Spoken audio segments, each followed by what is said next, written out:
7 wagons stood empty on the ridge above Stillwater Hollow, their canvas covers flapping in the October wind like surrender flags. The wheels were intact. The horses grazed quietly in the clearing. Inside each wagon, Bibles lay open to Exodus, their margins filled with handwritten notes in careful script. But the 18 people who had driven those wagons up the mountain 3 days earlier were gone. No blood, no signs of struggle. Just empty boots arranged in neat pairs beside cold campfires, and a single child's doll left sitting upright on a wagon seat, facing the forest. The locals who found the scene on October 9, 1855, would later tell investigators that the most unsettling detail wasn't what was missing. It was what remained. Every wagon's provisions were untouched.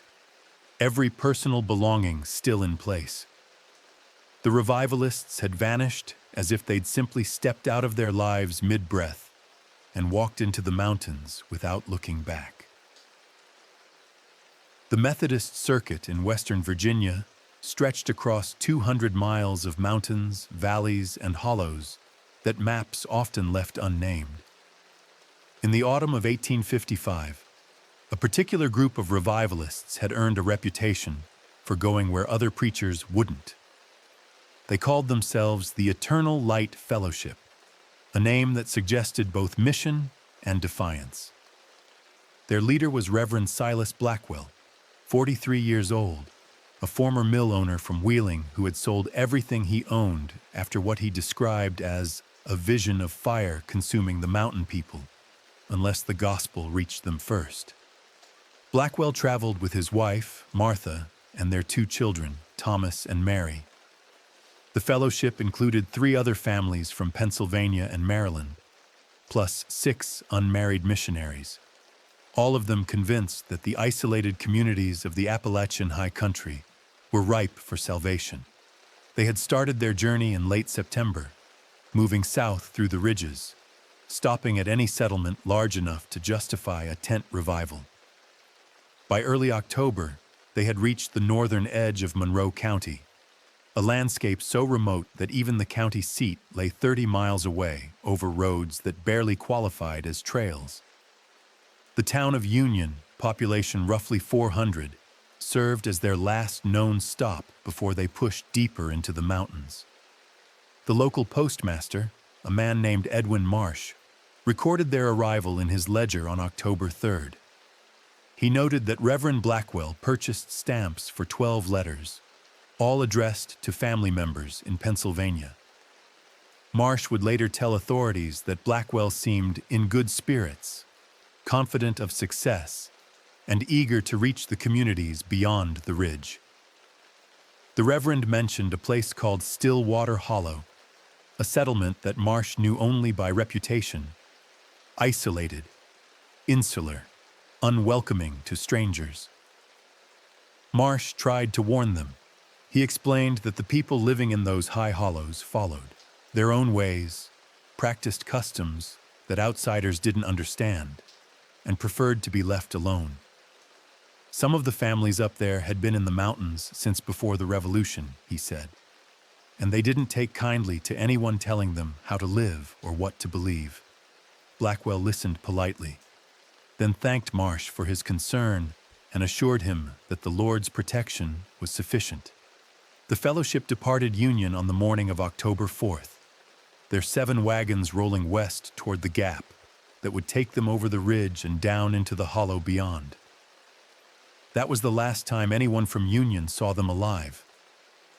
Stillwater Hollow earned its name from the creek that ran through it, a waterway so quiet you could barely hear it move. The hollow sat in a natural bowl surrounded by steep ridges, accessible only by a single wagon road that climbed 900 feet over the course of 3 miles. Dense hardwood forest covered the slopes, maple and oak so thick that sunlight barely reached the valley floor even at noon. In autumn, the leaves turned colors that seemed almost unnatural, reds so deep they looked like dried blood. yellows that glowed like warning lamps in fog. About 60 people lived in Stillwater Hollow in 1855, scattered across a dozen extended family compounds.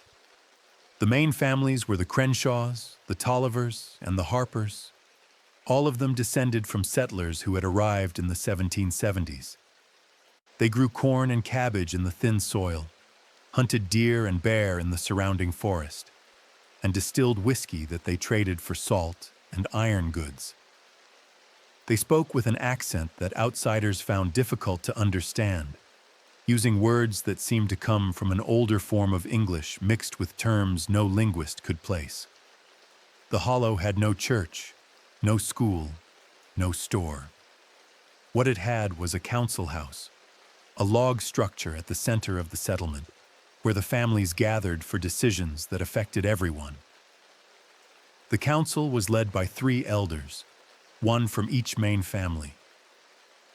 In 1855, those elders were Caleb Crenshaw, age 72, Ephraim Tolliver, age 68, and Sarah Harper, age 65. These 3 made the rules, settled disputes, and decided who could enter the Hollow and who had to leave. They also oversaw what the Hollow folk called the keeping, a practice that outsiders never fully understood because no one who learned about it was allowed to speak of it beyond the ridge. The keeping involved certain obligations that every family owed to the Hollow itself. Rituals performed at specific times of year to maintain what the elders described as balance. The details were guarded carefully, but travelers who passed through the area sometimes reported hearing sounds from the Hollow at night, rhythmic chanting in harmony with drumming that seemed to come from the earth itself. When Reverend Blackwell's convoy climbed the road into Stillwater Hollow on October 5th, they were bringing the kind of certainty that leaves no room for other beliefs.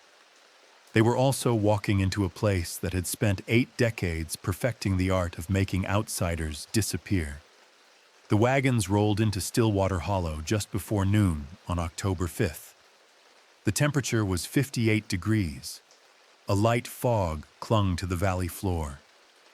The first person to see them was a boy named Jacob Tolliver, age 14, who was checking his family's fish traps along the creek. He watched the convoy descend the final slope, 7 wagons in a line, their canvas covers painted with crosses and scripture verses. The horses moved slowly, picking their way over the rutted road. Jacob counted 18 people, 7 men, 6 women, and 5 children, ranging from about 6 to 14 years old. He ran to alert the council. By the time the wagons reached the clearing at the center of the Hollow, all 60 residents had gathered to meet them. Reverend Blackwell climbed down from the lead wagon, removed his hat, and introduced himself with a smile that Jacob would later describe as too wide, like he didn't know he was supposed to be afraid. Blackwell explained that they had come to share the gospel, to hold a revival meeting, and to minister to anyone in need of spiritual guidance. He spoke in the confident tone of a man who believed his mission justified any intrusion. Caleb Crenshaw stepped forward. He was a tall man, thin as a willow switch, with white hair that fell past his shoulders. He looked at Blackwell for a long moment, then spoke in the Hollow's particular accent, asking if the Reverend understood that he was standing on land that followed its own laws. Blackwell replied that all lands belonged to God and all people needed salvation. Crenshaw nodded slowly, as if he had expected this answer, then turned to confer with the other elders in a language that none of the revivalists recognized. The conversation lasted perhaps 5 minutes. The elders spoke in low voices, gesturing occasionally toward the wagons, toward the forest, toward the sky. Finally, Sarah Harper turned back to Blackwell and said in English that the fellowship could stay for 3 days. They could camp in the clearing. They could speak to anyone who chose to listen. But on the evening of the 3rd day, they would leave, whether their work was finished or not. Those were the terms. Blackwell agreed, still smiling, still certain. That night, the fellowship pitched their tents and built cooking fires. They sang hymns that echoed off the ridge walls. Some of the hollow children crept close to watch, curious about the strangers. The adults stayed back, observing from porches and doorways. And up on the ridge, where the road entered the hollow, someone placed a marker that hadn't been there before, an arrangement of stones and branches that meant something to those who knew how to read it. 3 days. Reverend Blackwell began his ministry on the morning of October 6th with a sermon delivered from the back of his wagon. About 20 hollow residents gathered to listen, most of them children and a few of the younger adults. The elders did not attend. Blackwell preached about sin and redemption, about the need to turn away from old superstitions and embrace the true faith. He spoke for nearly an hour, his voice carrying across the clearing, punctuated by amens from his own fellowship. When he finished, he invited anyone who felt moved by the Spirit to come forward and accept salvation. No one moved. The hollow folk listened politely, but their expressions revealed nothing. After a moment of awkward silence, a young woman named Rachel Crenshaw, age 19, stepped forward. She asked Blackwell a question in the hollow dialect, something about whether his God lived in the ground or the sky. Blackwell didn't understand the question, so he asked her to repeat it in simpler terms. Rachel tried again, speaking more slowly. But the theological framework she was working from didn't translate into Blackwell's language. He answered with a generic statement about God being everywhere, which seemed to satisfy no one. Martha Blackwell, the Reverend's wife, tried a different approach. She gathered the children and taught them a hymn, a simple melody with words about Jesus loving all the little ones. The children learned it quickly, their voices high and clear. But when Martha asked if they wanted to hear stories from the Bible, the children looked to their parents, who shook their heads. The lesson ended, the children dispersed, and the fellowship began to understand that the Hollow's resistance was not hostile exactly. It was something harder to fight, a kind of profound indifference wrapped in politeness. That afternoon, 2 of the missionaries, a man named Benjamin Porter and a woman named Esther Whitfield, decided to visit individual homes. They knocked on doors, introduced themselves, and offered to pray with anyone who was sick or troubled. They were met with cordial refusals. The hollow folk thanked them for their concern, but explained that they had their own ways of dealing with illness and trouble. Porter tried to press the issue, citing scripture about false idols and the dangers of witchcraft. An older man named Ephraim Tolliver Jr. listened patiently, then explained that what the hollow practiced wasn't witchcraft. It was older than that.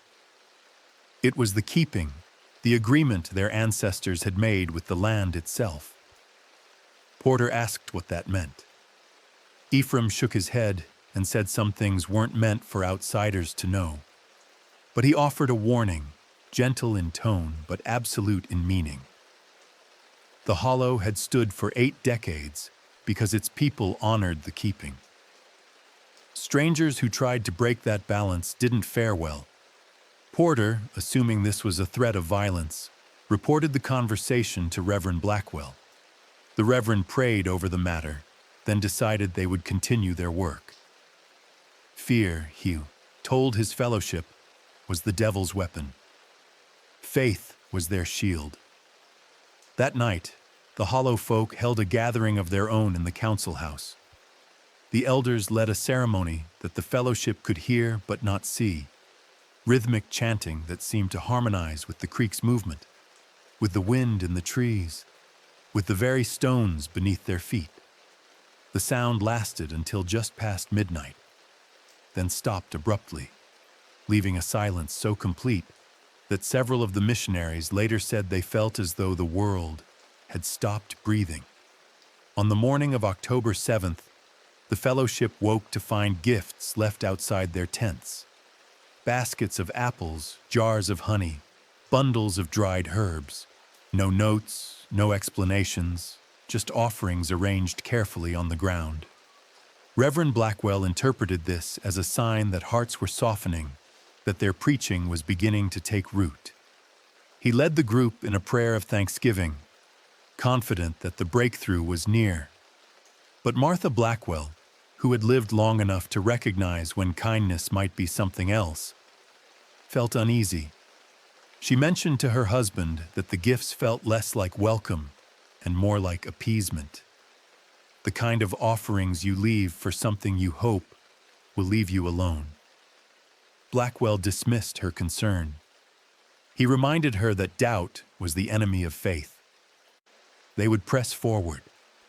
They would hold another sermon that evening, and this time they would preach about the consequences of rejecting salvation. That afternoon, one of the missionaries, a young man named Samuel Greer, age 22, decided to explore the hollow on his own. He followed the creek upstream, fascinated by the landscape, the way the forest seemed to close in around the water, creating a tunnel of green that blocked out most of the sky. About half a mile from the clearing, he discovered something that made him stop. A clearing within the forest, perhaps 30 feet across, where the trees formed a perfect circle. In the center of the circle stood a stone structure, waist-high, covered in symbols that Samuel couldn't identify. They looked like letters, but from no alphabet he recognized.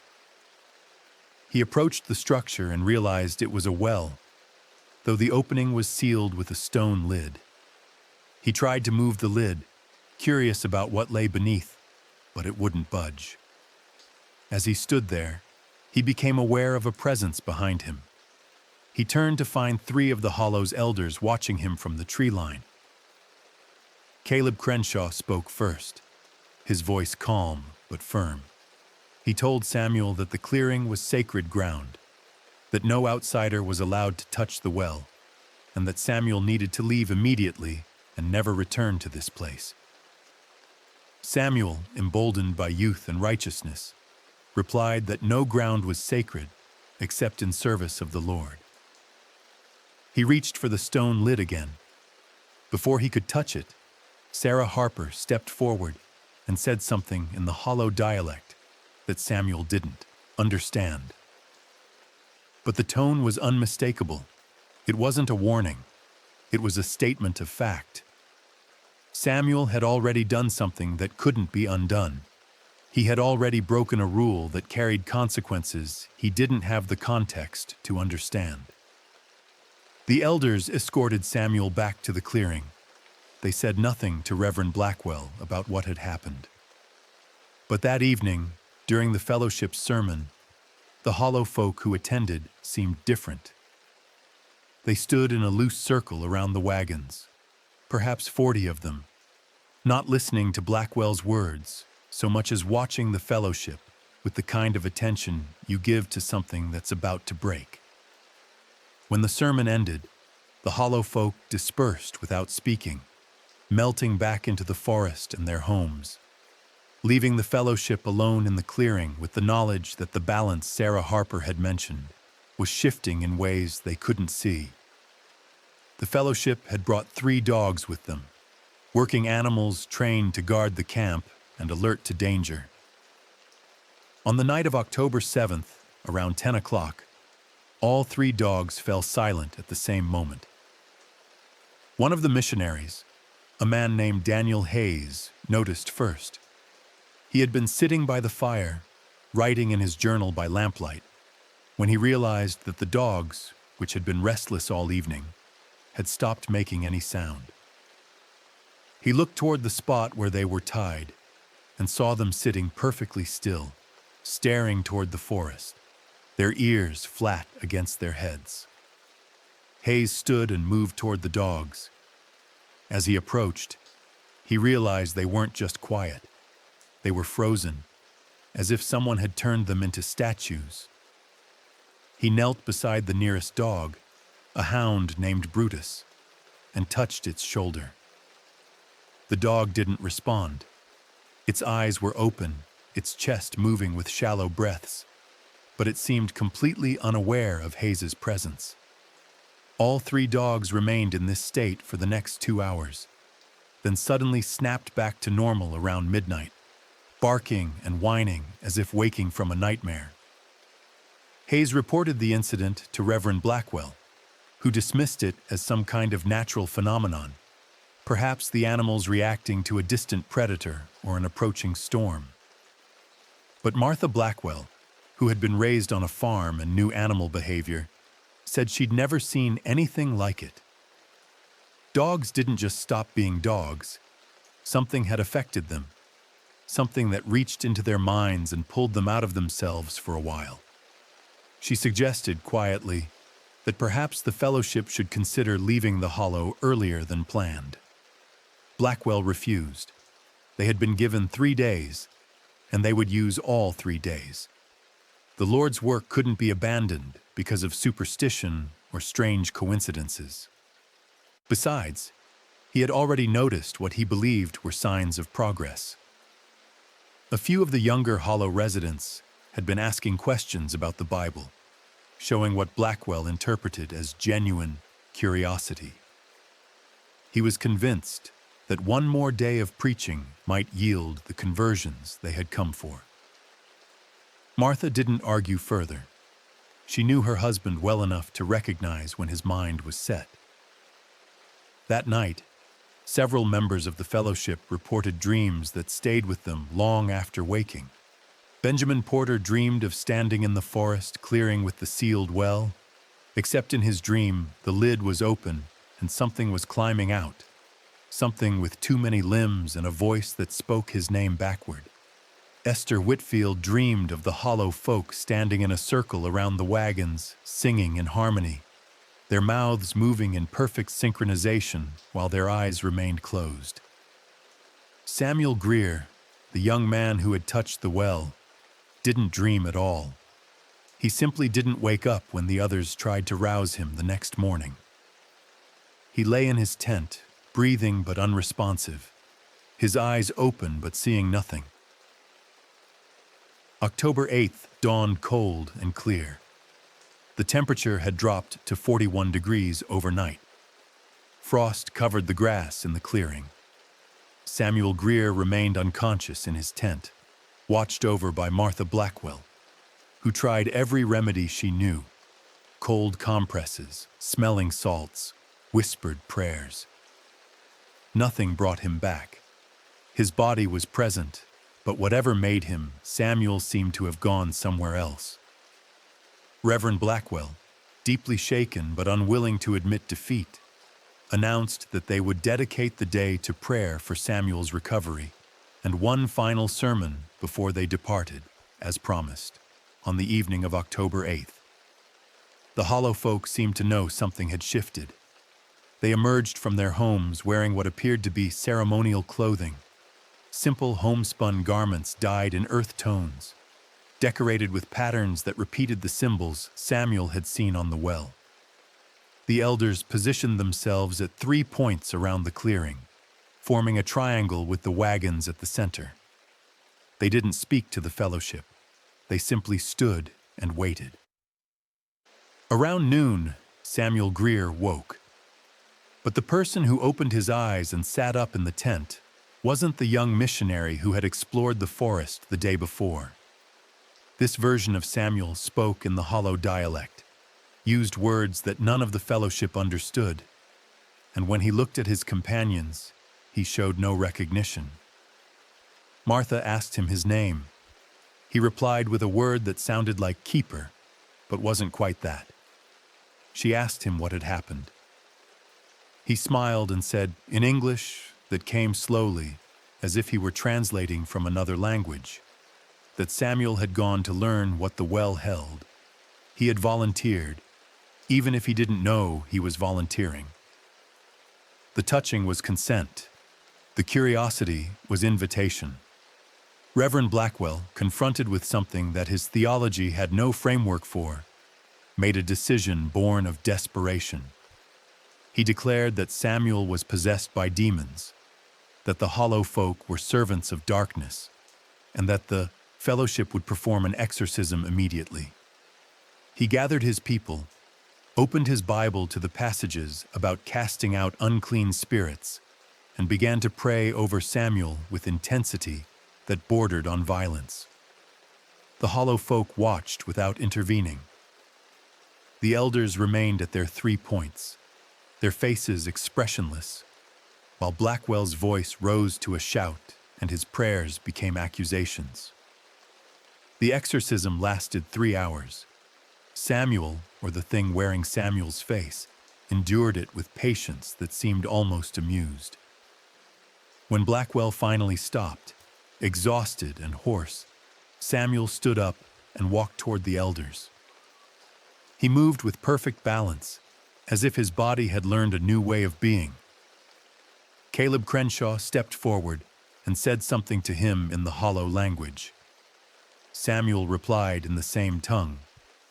Then he turned back to the fellowship and spoke in English one final time. He told them that the Hollow kept its promises. They had been given 3 days. The 3rd day was ending. They needed to leave before nightfall. Not as a threat, as a fact.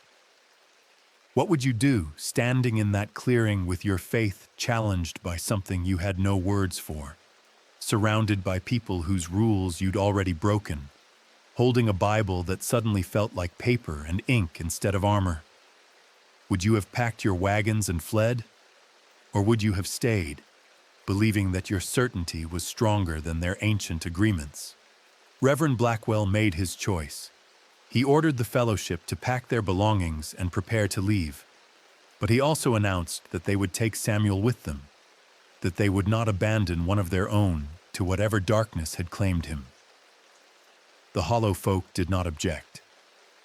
The elders simply nodded, as if they had expected this decision, as if it changed nothing about what would happen next. The fellowship worked quickly, folding tents, loading wagons, securing provisions.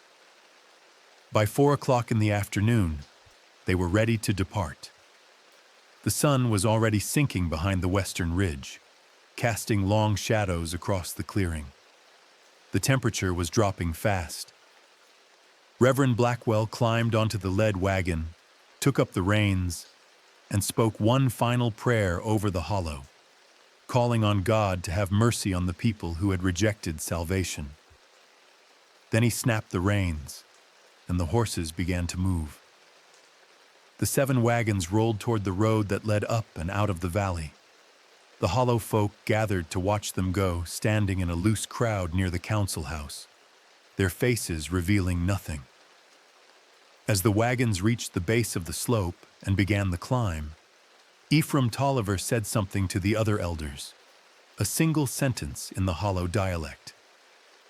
Sarah Harper nodded. Caleb Crenshaw raised one hand in what might have been a gesture of farewell or dismissal, and something that had been waiting in the forest since the fellowship arrived began to move. The climb out of Stillwater Hollow was steep and slow. The wagons had to navigate switchbacks carved into the hillside, the horses straining against the grade. Inside the wagons, the fellowship sang hymns to keep their spirits up, their voices echoing off the ridge walls. Night was falling fast. The sky above the mountains had turned the color of bruises, purple and gray with streaks of dying orange. By the time the convoy reached the halfway point, full darkness had settled over the Hollow below, and the only light came from the lanterns swinging on the wagon sides. That was when the first horse stopped. The lead horse in Blackwell's wagon simply halted mid-step, its ears pinned back, refusing to move forward no matter how hard Blackwell urged it. Within moments, all the horses in all 7 wagons had done the same thing, standing frozen on the narrow road, trembling but motionless. The fellowship climbed down to investigate, lanterns raised, and discovered that the road ahead was blocked, not by a fallen tree or a rock slide, by fog, a wall of it, so thick it looked solid, stretching across the road like a curtain. The fog hadn't been there moments before. It had simply appeared, rising from the ground or descending from the sky. And now it filled the road ahead as far as the lantern light could reach. Benjamin Porter approached the fog and reached out to touch it. His hand disappeared into the whiteness. He pulled it back quickly, his skin wet and cold. He reported that the fog felt wrong, heavier than normal mist, and that when his hand was inside it, he couldn't feel anything beyond his wrist, as if that part of his arm had simply stopped existing.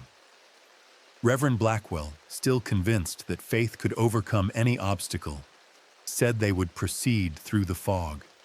They would trust in God's protection. They would reach the top of the ridge and emerge into clear air on the other side. They never did. Chapter 9.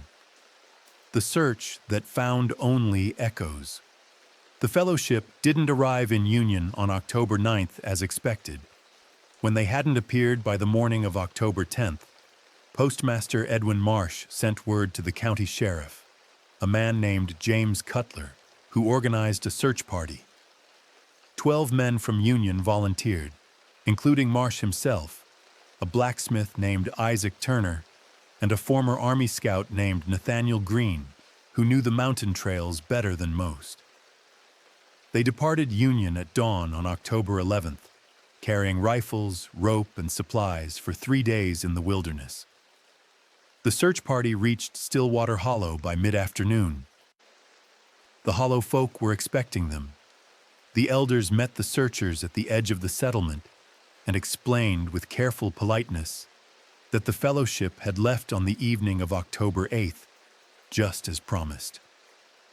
They had departed before nightfall, their 7 wagons rolling up the road toward the ridge. The Hollow folk had watched them go. Beyond that, they knew nothing. Sheriff Cutler questioned the elders for nearly an hour. He asked about Samuel Greer's condition, about any conflicts between the fellowship and the Hollow residents, about whether anyone had seen or heard anything unusual on the night of October 8th. The elders answered every question with the same patient consistency. The fellowship had been welcome guests. They had stayed for 3 days. They had left healthy and whole. What happened to them after they departed the Hollow was not the Hollow's concern. Cutler found the story implausible, but had no evidence to contradict it. He ordered his men to search the Hollow for any signs of the missing revivalists. They spent the rest of the afternoon examining every building, every cellar, every shed. They found nothing. No hidden bodies, no bloodstains, no torn clothing, no indication that violence had occurred. The Hollow folk cooperated fully, opening their homes without protest, answering questions with polite indifference. By evening, Cutler was forced to admit that whatever had happened to the fellowship, it hadn't happened here in the clearing. The search party made camp just outside the Hollow and prepared to ascend the ridge road at first light. That night, they heard the chanting again, the same rhythmic harmonies that the fellowship had reported, rising from the council house and spreading through the Hollow like ripples on water. Nathaniel Green, who had lived in the mountains for 40 years and heard every kind of sound the wilderness could make, later told Cutler that the chanting wasn't quite human. It was close enough to fool you if you weren't listening carefully. But underneath the melody was something else, a vibration that you felt in your chest, more than heard with your ears, as if the earth itself were singing. The search party began climbing the ridge road at dawn on October 12th. The ascent took 3 hours, the men moving slowly, examining every foot of the trail for signs of the fellowship. They found wheel ruts from the wagons, hoof prints from the horses, Even a few discarded items, a tin cup, a torn piece of canvas, small debris that suggested the convoy had passed this way. But they found no indication of trouble, no signs of struggle, nothing to suggest that the fellowship had met with violence or accident on the climb. They reached the top of the ridge at 9:47 in the morning. The temperature at the summit was 38 degrees. A cold wind blew from the west, carrying the smell of pine and distant rain. And there, in a clearing just beyond the highest point of the road, they found what they'd been searching for. 7 wagons, arranged in a rough circle, their canvas covers intact, their wheels undamaged. The horses that had pulled the wagons were grazing nearby, still wearing their harnesses but untied, free to wander but staying close to the vehicles they'd hauled up the mountain. Sheriff Cutler approached the nearest wagon and looked inside. The scene was exactly as described in this story's beginning. Bibles lay open, personal belongings remained undisturbed, provisions were untouched. But the people were gone. All 18 members of the fellowship had simply vanished. Cutler moved from wagon to wagon, documenting what he found, and the pattern held true in each one. Everything remained, except the human beings.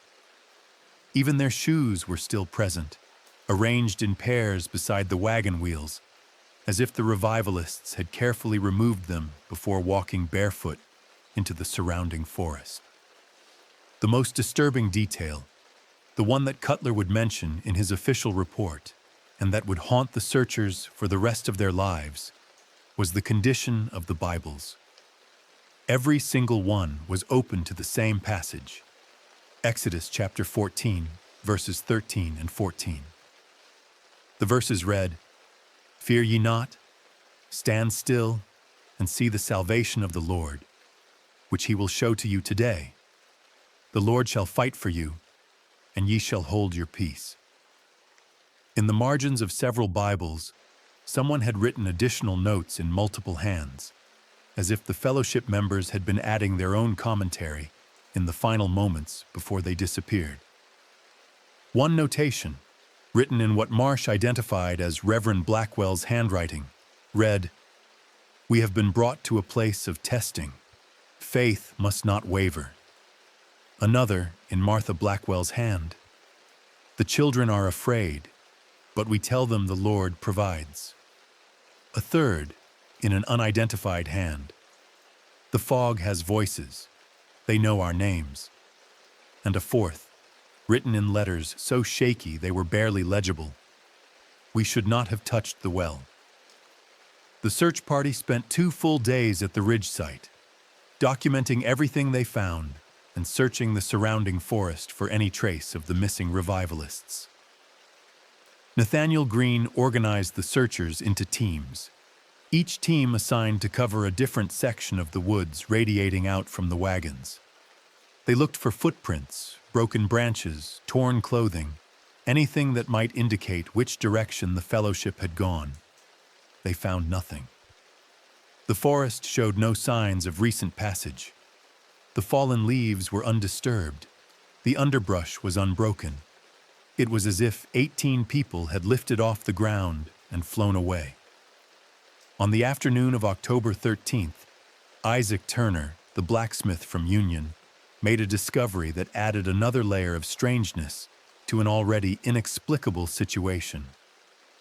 While examining the area around the wagons, he noticed that the ground was marked with symbols, carved shallowly into the dirt in a circular pattern around the entire camp. The symbols were similar to the ones Samuel Greer had seen on the sealed well in the hollow. Letters that looked almost but not quite like English characters, arranged in sequences that suggested language, but conveyed no meaning that Turner could decipher. Turner called Sheriff Cutler over to examine the marks. Cutler recognized immediately that the symbols hadn't been there when the fellowship made camp. The ground showed no signs of tool use, no indication that anyone had carved the marks with a knife or stick. Instead, they looked as if they had been pressed into the earth or drawn with a finger, the lines too precise and uniform to have been made by natural erosion. Someone or something had marked the ground around the wagons, creating a boundary or seal, and the fellowship had been inside that circle when they disappeared. The search party also discovered that the child's doll mentioned earlier, the one sitting upright on a wagon seat, had been positioned in a very specific way. The doll faced east, toward a gap in the trees that led deeper into the forest, and its arms were extended as if pointing in that direction. Marsh suggested they follow the line indicated by the doll, and so a team of 4 men, including Green, pushed into the forest along that bearing. They walked for 2 hours, going deeper into wilderness that showed no trails, no clearings, no signs of human habitation. Finally, at a point roughly 3 miles from the wagon site, they found something that made them stop. A circle of stones, arranged in a pattern identical to the one surrounding the sealed well in Stillwater Hollow. The circle was perhaps 15 feet in diameter. At its center, a natural depression in the ground formed a kind of shallow bowl, and at the bottom of that bowl lay 18 items of clothing, neatly folded and stacked. The clothing matched what the search party knew the fellowship members had been wearing. Reverend Blackwell's black coat, Martha Blackwell's blue dress, the children's simple homespun shirts and trousers, all of it present, folded with care, arranged in a pile like laundry waiting to be put away. But no bodies, no bones, no indication of what had happened to the people who had worn these clothes. Sheriff Cutler returned to Stillwater Hollow on October 14th with evidence, the clothing, sketches of the symbols, detailed descriptions of the wagon site. He confronted the elders again, demanding explanations. What did the symbols mean? Why was the fellowship's clothing found 3 miles into the forest, folded as if by careful hands? What had the Hollow folk done to those people? Caleb Crenshaw listened to every question, his face weathered and calm, and then he spoke for nearly 20 minutes in the most detailed response any outsider had ever heard from a Stillwater elder. He explained that the Hollow had been settled in 1773 by families fleeing the Revolutionary War, people who wanted no part of the conflict and sought only to be left alone. They found this valley and discovered it was not empty. Something already lived here, something older than the Cherokee, older than any human settlement, something that existed in the spaces between stone and root and water. The first settlers made an agreement, Crenshaw said. They would honor the Hollow's true inhabitants, maintain the balance, perform the keeping at appointed times, and in exchange, they would be allowed to live here in safety. For 8 decades, that agreement had held. The Hollow prospered. Its people grew old and died naturally. Their children were born healthy. The land provided what they needed. But the agreement had terms. Certain places were sacred and must not be disturbed. Certain times were dedicated to the keeping, and outsiders could not be present during those ceremonies. And most importantly, anyone who broke the Hollow's laws would be claimed by the Hollow itself, taken to serve the keeping in ways that the elders did not specify because the details were not for outsiders to know. Cutler asked the obvious question. Did the fellowship break the Hollow's laws? Crenshaw nodded. The young missionary had touched the well. That was trespass. The Reverend had performed his exorcism during a time designated for the keeping. That was interference. And all of them, by coming to the Hollow with the intention of destroying the old ways and replacing them with their own beliefs, had shown the kind of disrespect that the Hollow could not tolerate. They had been given 3 days to leave. They had chosen to take what did not belong to them. The young man touched by the well, and in doing so had voided the agreement that protected them. "What happened to them?" Cutler asked, his voice tight with frustration. Crenshaw met his eyes and said simply that they went to the keeping. They walked into the fog and met what waited there. Some became part of the forest. Some joined the voices in the well. Some were transformed into something the Hollow needed.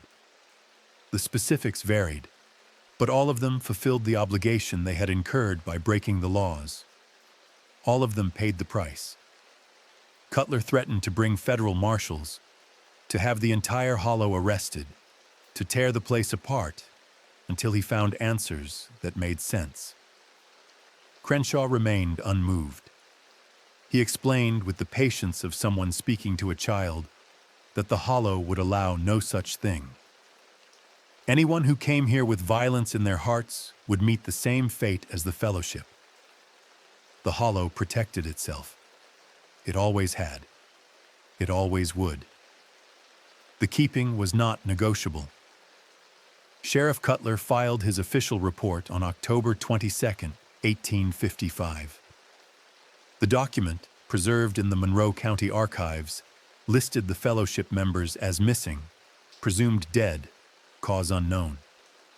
Cutler described finding the abandoned wagons, the folded clothing, the strange symbols carved into the ground. He noted the testimony of the Stillwater Hollow elders, but did not include their explanations about the keeping, writing only that the local residents provided statements that were not credible and suggested beliefs inconsistent with rational investigation. The report concluded that the Fellowship had likely encountered some natural disaster, possibly a flash flood or sudden storm that scattered them into the wilderness where they perished from exposure. The lack of bodies, Cutler suggested, could be explained by scavenger activity or by the possibility that the remains were simply too dispersed to locate in the vast forest. It was a conclusion that satisfied the legal requirements for closing the case, but convinced no one who read it. The families of the missing revivalists, devastated and desperate for answers, hired a private investigator from Wheeling, a former Pinkerton agent named Thomas Ridley, to conduct his own inquiry. Ridley arrived in Monroe County in late November and spent 3 weeks interviewing witnesses, examining the wagon site, and attempting to gain access to Stillwater Hollow. The Hollow folk refused to speak with him. When he tried to force his way into the settlement, he found the road blocked by fallen trees that hadn't been there the day before. When he attempted to approach from another direction, hiking over the ridge through untracked forest, he became disoriented within an hour and wandered in circles until nightfall forced him to retreat. Ridley's report, submitted to the families in January 1856, was more honest than Cutler's official document.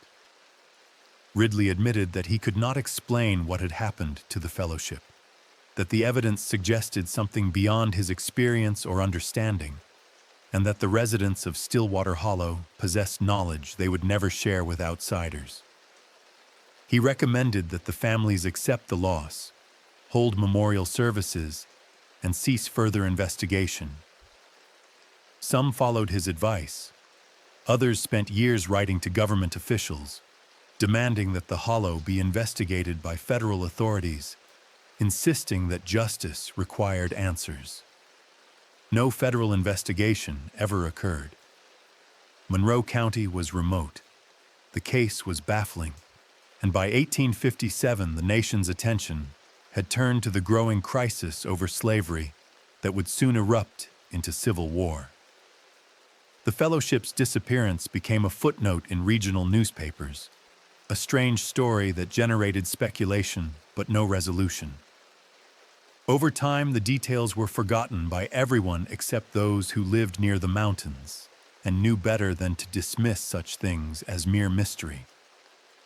Stillwater Hollow continued its existence for another 84 years, largely unchanged by the outside world. The families who lived there maintained the keeping, honored the agreements, and kept outsiders at a respectful distance. Travelers occasionally passed through, stopping for water or shelter, and reported that the Hollow folk were courteous but reserved, willing to share basic necessities but unwilling to discuss their history or customs. A few curious visitors asked about the fellowship that had vanished in 1855. The Hollow folk acknowledged that such an event had occurred, but offered no details beyond what the elders had told Sheriff Cutler. In 1939, the federal government decided to construct a new highway through the region, a road that would connect Union to the county seat and open the mountains to easier travel and commerce. The planned route required cutting through the ridge above Stillwater Hollow. Survey crews arrived in the spring to map the terrain and mark the road's path. They made it as far as the hollow's boundary before encountering problems. Equipment malfunctioned. Surveyors became sick with sudden fevers. Compasses spun wildly, refusing to point north. After 3 crew members disappeared for 2 days, only to be found wandering miles from their last known location with no memory of how they'd gotten there, the project supervisor requested permission to reroute the highway. The federal government approved the change without investigating the reasons too closely. The highway was built along a different corridor, several miles north of Stillwater Hollow, and the settlement remained isolated for another decade. Then, in 1950, something changed. The Hollow folk began to leave. Not all at once, but gradually, families packing their belongings and moving away to towns and cities throughout West Virginia and beyond. By 1953, the Hollow was empty. The cabins stood abandoned. The council house fell silent. The sealed well remained undisturbed, but no one performed the keeping anymore. Researchers who studied the Hollow's abandonment could never determine why the families left. Some suggested that the younger generation wanted access to modern conveniences, schools, and opportunities that the isolated Hollow couldn't provide. Others noted that several of the elders had died in the late 1940s, and perhaps the knowledge required to maintain the keeping had died with them, making it impossible to honor the agreements. A few locals whispered that the Hollow had finally fulfilled its purpose, that whatever had lived there in the spaces between stone and root and water had released its inhabitants from their obligations. In 1972, a team of folklorists from the University of West Virginia visited the abandoned Hollow, hoping to document the architecture and gather oral histories from any former residents they could locate. They found the settlement overgrown but structurally intact. The cabins were still standing, their interiors preserved by the dry mountain air. Personal belongings remained on shelves, suggesting that the Hollow folk had left in a hurry, or perhaps had simply walked away from possessions that no longer mattered. The folklorists photographed everything, measured the buildings, and sketched the symbols they found carved into door frames and window lintels. One member of the team, a graduate student named Ellen Morris, decided to explore the forest beyond the settlement. She followed the creek upstream, just as Samuel Greer had done in 1855, and discovered the clearing with the sealed well. She photographed the structure and the symbols covering its surface, then attempted to move the stone lid. It wouldn't budge. She tried for several minutes, using a pry bar from her pack, but the lid seemed fused to the well itself. Finally, frustrated, she gave up and returned to camp.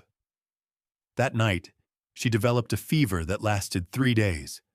When it broke, she had no memory of visiting the well or taking the photographs, even though the images were there on her film, proof that she'd been present.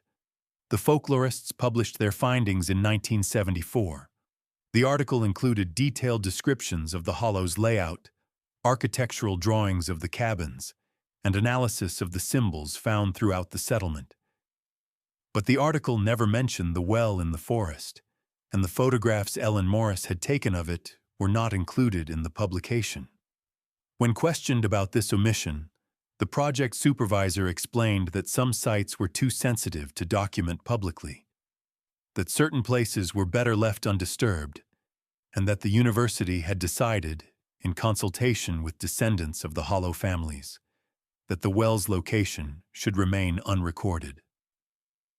The 7 wagons that carried Reverend Blackwell's fellowship into the mountains were eventually moved to Union, where they were stored in a barn owned by Postmaster Marsh. The wagons remained there for 30 years, slowly rotting until the barn collapsed in 1885 and buried them under beams and shingles. No one bothered to excavate them. The site was eventually cleared, and a new building was constructed over the spot where the wagons lay. If you visit Union today, you can stand on that ground without knowing that beneath your feet are the remains of vehicles that once carried 18 people toward a fate no rational explanation can accommodate. The Bibles from the wagons were distributed to churches throughout Monroe County. Most were used until they fell apart from normal wear, their pages thumbed by congregants who never knew these books had been present at a disappearance that defied understanding. A few were kept as curiosities by families who heard the story and wanted a tangible connection to the mystery. One Bible, preserved by a descendant of Sheriff Cutler, now resides in the County Historical Society, displayed in a glass case with a small placard explaining its provenance. Visitors can see Reverend Blackwell's handwritten margin notes, including the final entry about faith not wavering, penned in shaky script as something approached through the fog. Stillwater Hollow itself has become a destination for hikers and amateur investigators who hear the story and want to see the place where it happened. The old wagon road is still passable, though overgrown and treacherous. The cabins have collapsed into their foundations. The council house is a pile of rotting logs, but the forest remains dense and quiet, and those who camp in the hollow overnight often report that the silence feels wrong, too complete, as if the natural sounds of the forest have been muted by something that doesn't want to be heard over. Some claim to hear chanting in the distance, rhythmic and harmonized, though no source is ever found. Others report vivid dreams of standing in circles, of voices speaking names backward, of hands reaching up from beneath the ground. The sealed well is still there, 3 miles into the forest, along the bearing indicated by the doll's pointing arms, though few people find it. Those who do discover that the stone lid remains immovable, that the symbols carved into the well's surface seem to shift slightly when you're not looking directly at them, and that standing too close to the structure creates a sensation of vertigo, as if the ground beneath your feet is not quite solid. No one has ever opened the well. No one has ever seen what it contains. And those who know the story understand that some doors are sealed for reasons that transcend curiosity. The descendants of the Stillwater Hollow families rarely discuss their heritage. Most have integrated fully into modern life, living in suburbs and cities far from the mountains, working ordinary jobs, raising children who have never seen the place their ancestors called home for 8 generations. But at certain times of year, particularly in October when the leaves turn colors that seem almost unnatural, some of them feel a pull toward the mountains, a sense of obligation that they can't name or explain. A few have returned to the hollow, walking the overgrown trails, standing in the clearing where the council house once stood, speaking words in a language they don't consciously remember learning. They don't stay long. The hollow has made it clear that its agreements have ended, that the keeping is no longer required, but that the place itself remains what it has always been. A thin spot where the world humans inhabit touches something older and less forgiving. 18 people walked into fog on an October night in 1855 and never returned. And somewhere in the mountains of West Virginia, their story is still unfolding in ways that neither history nor faith can contain. Subscribe if you want the next deep dive.